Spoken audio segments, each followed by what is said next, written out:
The studio lights burned hot. Cameras panned. Red lights blinked. Millions of people across the world were watching.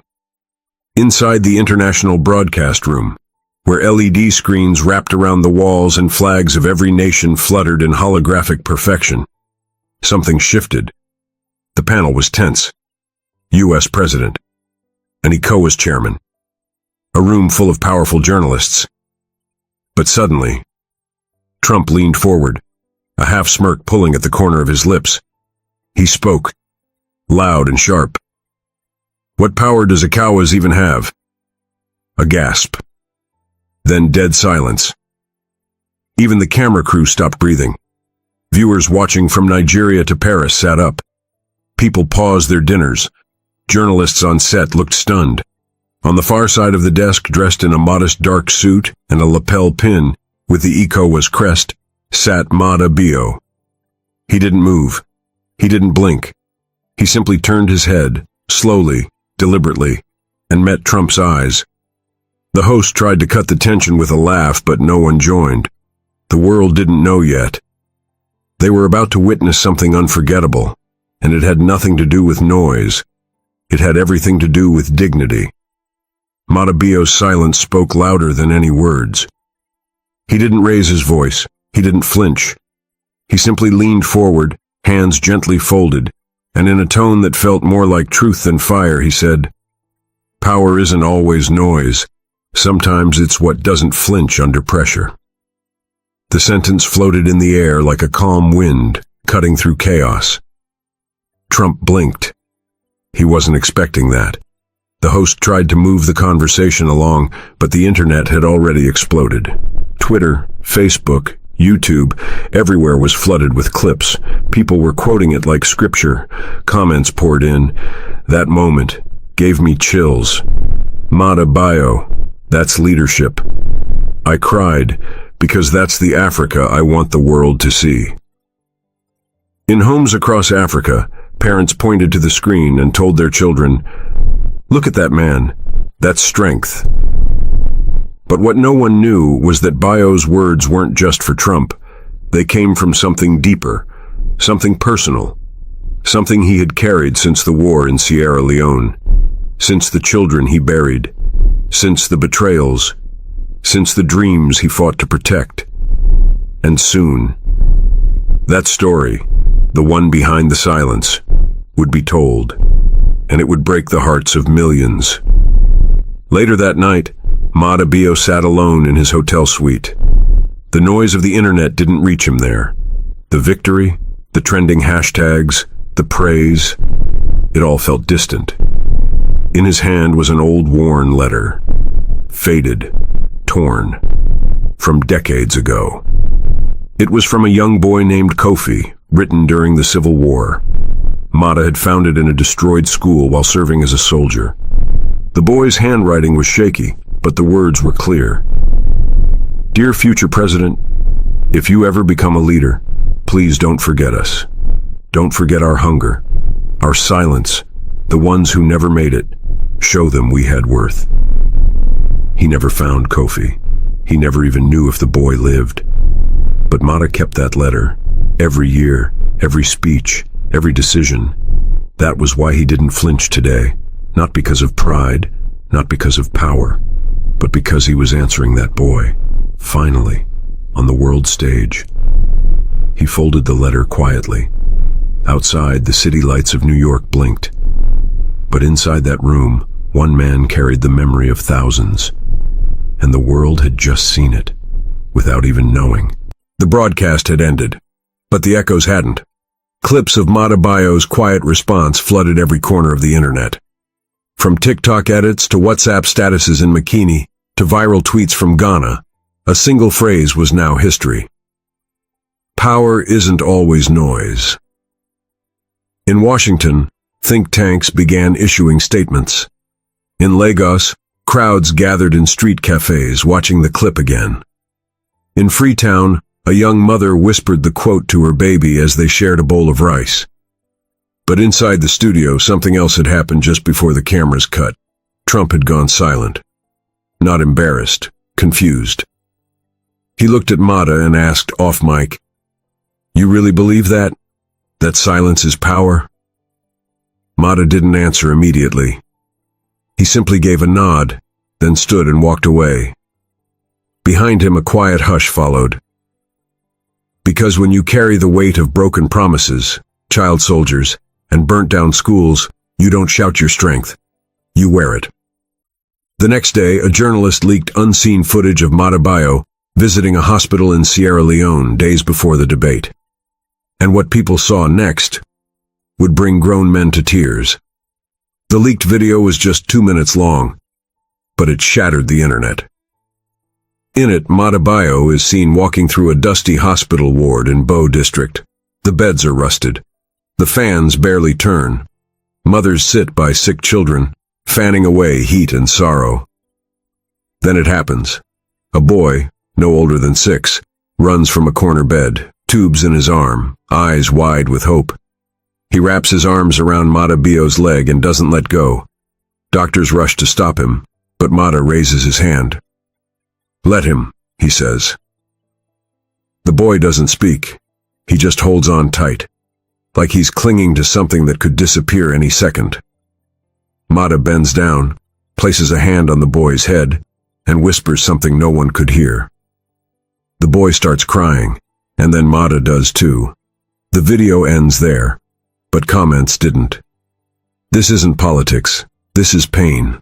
This is real. I haven't cried like this in years. I never knew Maada had suffered that much. I'm shaking. What Maada told that boy, nobody knew, not yet. But that moment would link directly to what happened next. The press had questions. And Trump? He was furious. Backstage after the broadcast, the tension hadn't faded. Trump was pacing. "He made me look weak," he snapped at his aide. "I asked a simple question. He acted like I insulted a king." His aide didn't respond. Maada Bio, meanwhile, had returned quietly to his hotel. No interviews, no victory posts, just silence. But his phone buzzed. An old friend, Fatmata, a nurse who'd served beside him during the Civil War, had sent him a message. "I saw you with the boy. I know you remembered Musa. You carried his body that day. You never talked about it. But I saw it in your eyes. You still carry all of them." Maada sat still for a long time. He remembered Musa, a boy who once begged him not to leave during a rebel attack. A boy who handed him a photo of his parents, then died before the ambulance arrived. Nobody knew. And yet everything he said now, every word to Trump, every calm silence, it came from that pain. From Musa, from thousands like him. This wasn't a soundbite. It was a promise kept. And as that truth began to unfold, the world was about to discover just how deep Maada's quiet power truly ran.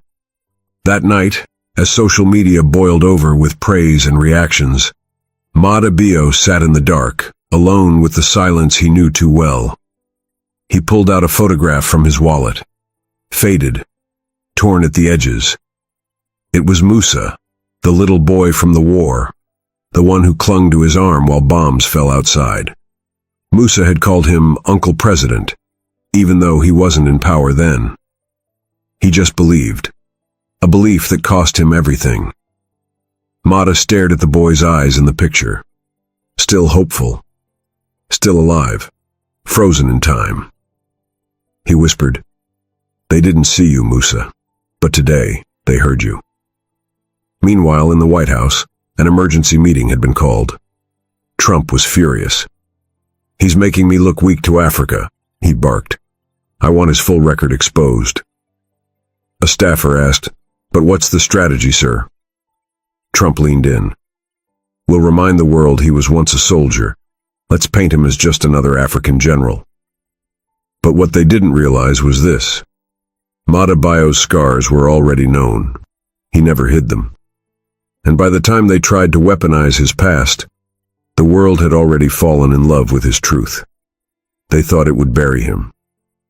The next morning, U.S. media outlets released clips of Maada Bio's military days. Headlines read, The soldier president, ECOWAS chair has a bloody past. Maada Bio, peaceful now but once a commander in chaos. But the story didn't land the way they expected. Instead of shame, it sparked curiosity. And then, someone posted a thread titled, "Do you know what this man really did in 1996? The tweet went viral. It told of how Maada Bio took over a broken nation in chaos, not for power, but to hand it back to civilians just 90 days later. How he refused to cling to the seat. How he walked into refugee camps hugging war victims. How he personally carried 3 small coffins after a massacre in Cambia, silent tears rolling down his face. People began crying in comment sections. I never knew this part of him. This man is the reason I believe leadership can heal. He didn't just survive war. He softened because of it. Trump's plan had backfired, and what followed would shock even Maada himself. The day after the footage aired, Maada Bio received a call, unknown number. He hesitated, then answered, a woman's voice, shaky, faint. "President Bio, you don't know me, but I'm Musa's mother." His breath caught. "From Bo," he whispered.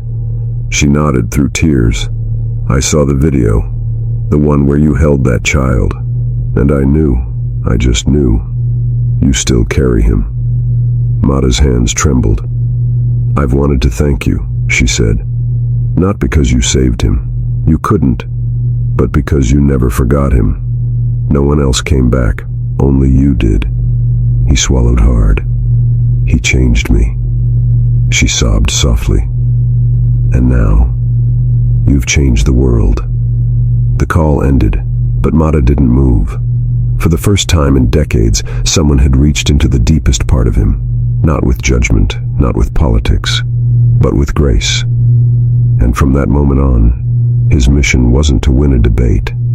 It was to remind the world that behind every flag, every title, every sharp word spoken on TV, there are graves, there are ghosts, and there are still children holding on, waiting for someone not to flinch. 2 days after the debate, Maada Bio quietly returned to Sierra Leone. No press conference, no parade.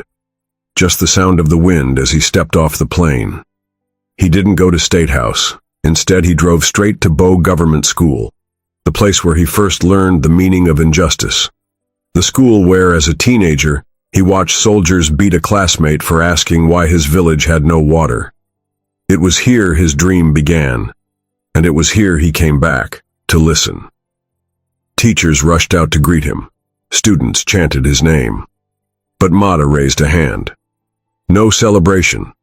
Just walk with me." In one classroom, he paused beside a girl reading a poem aloud. She looked up and asked, "Sir, is power only for people on TV?" He knelt beside her. "No," he whispered. "Real power is when you speak even if your voice shakes.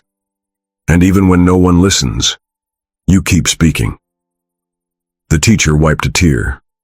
Outside, children gathered under the tree where Musa once gave him the photograph of his parents, right before the bombs fell. Maada stood there, staring at the soil.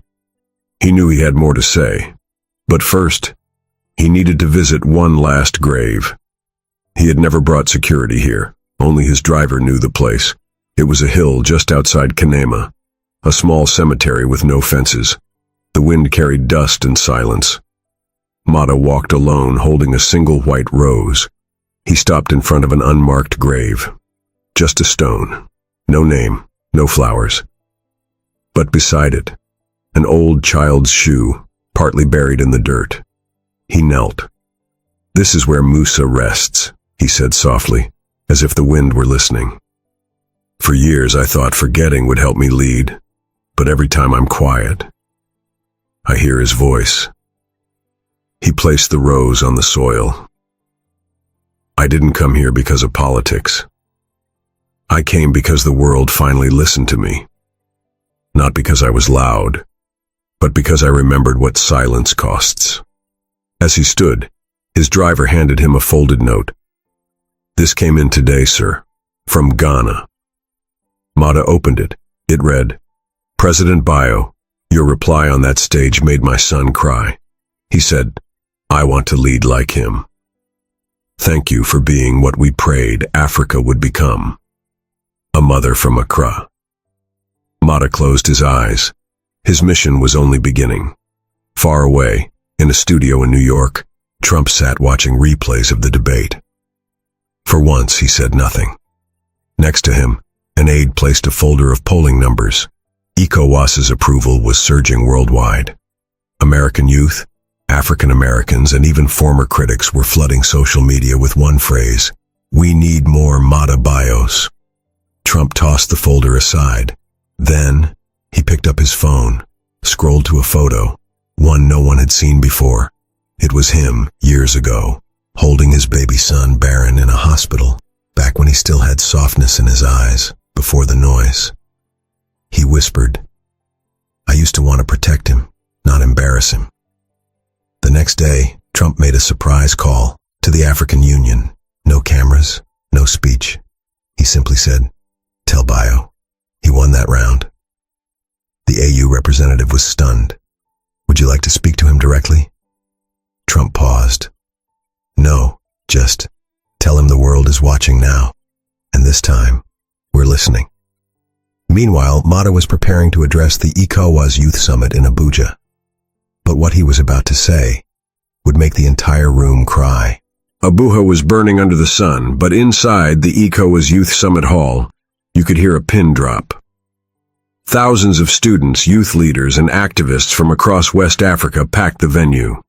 Every seat taken. Dozens stood at the back. Everyone waited. Maada Bio walked onto the stage, not in his usual presidential suit, but in a plain traditional shirt from Sierra Leone, soft cream with green embroidery, no speech in hand, no teleprompter. He looked into the crowd, young faces filled with both hope and fear. Then he spoke. "I was 16 when I first touched a gun, not because I wanted to, but because silence was killing my people." People leaned forward. But even then, I believed that one day, I'd put the gun down and speak instead. Gasps, a few sniffles. He paused, then pointed to the crowd. "You are the voices I waited for all my life.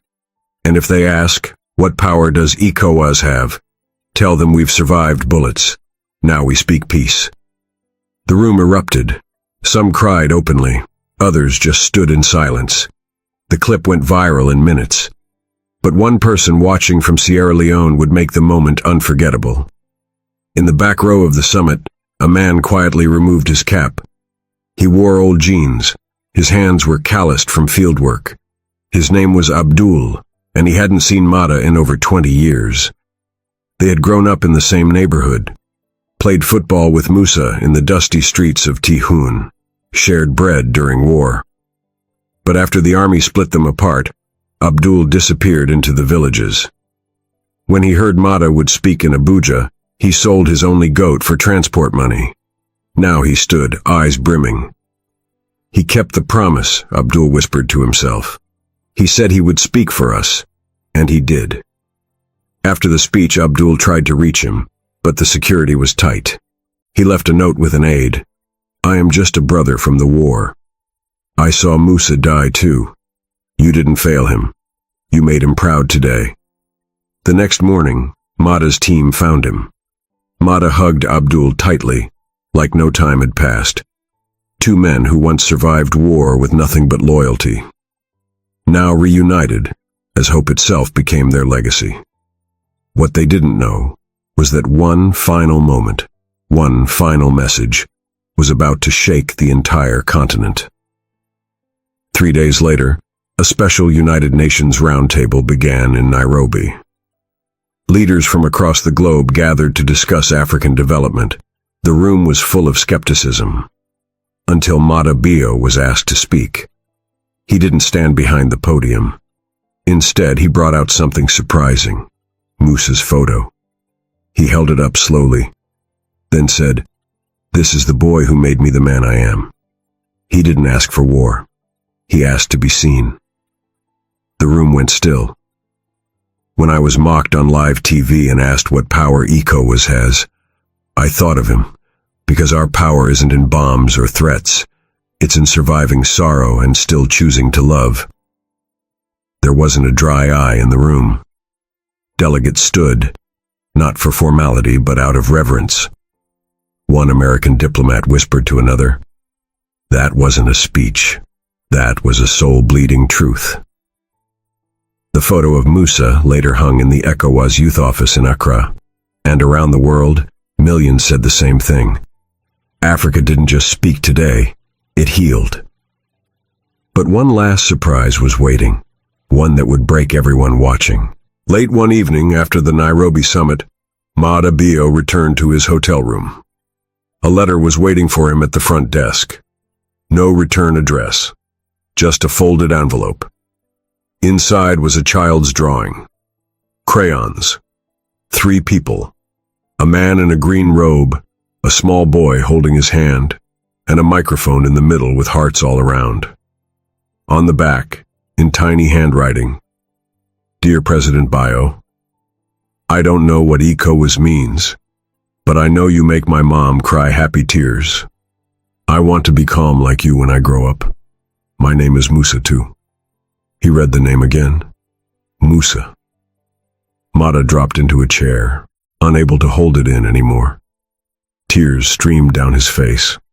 Real tears, the kind a president rarely shows in public. He held the drawing to his chest like it was made of gold. All the pain, all the silence, all the graves. They had led here, to a boy he never met, with a name that haunted him. A boy who now dreamed because Maada didn't flinch. The next day, Maada Bio stood in front of the ECOWAS headquarters in Abuja, cameras rolling, journalists ready. But this time, he wasn't there to speak. He held up the crayon drawing from young Musa and said, "This is what power looks like." He placed the drawing inside a glass case to be preserved in ECOWAS history forever. Then he turned to the crowd. "I am not a perfect man. I have made mistakes, but I never led with pride. I led with pain, and pain taught me how to listen, even when others shouted." Silence again, not because people were confused, but because they were overwhelmed. In Liberia, Ghana, Senegal, children were gathered in schools watching the broadcast. Many cried. Teachers couldn't finish their lessons. In the United States, news anchors who once mocked him now called his presence presidential beyond borders. And far away, even Trump, watching from his private office, whispered, "He didn't answer me with power. He answered me with peace." That night, the world began asking a new question. What if more leaders were like him? It was raining in Freetown the day Maada returned, but the people came anyway. Thousands lining the roads, holding photos of lost loved ones, waving ECOWAS flags, some simply holding candles. No parade, no drums, just reverence. Maada stepped out of his car, walked into the old square, and raised a white rose in his hand. "For every child we lost, for every mother who never got answers, for every soul we failed to save, I did not forget you. I carried you to the world." He placed the rose at the base of the memorial wall, and for a moment, all of Africa seemed to stop. In that instant, Maada Bio was no longer just a president. He was a vessel of memory, of grief, of strength, of healing. If this story moved you, if it made you cry, or if it reminded you of someone who was never seen, please don't just scroll away. Like this video if Maada Bio gave you hope. Comment your thoughts, your tears, or simply write, "We remember," to honor the forgotten. Subscribe if you believe Africa has leaders worth lifting. This isn't just a story. This is healing. This is memory. And you are part of it.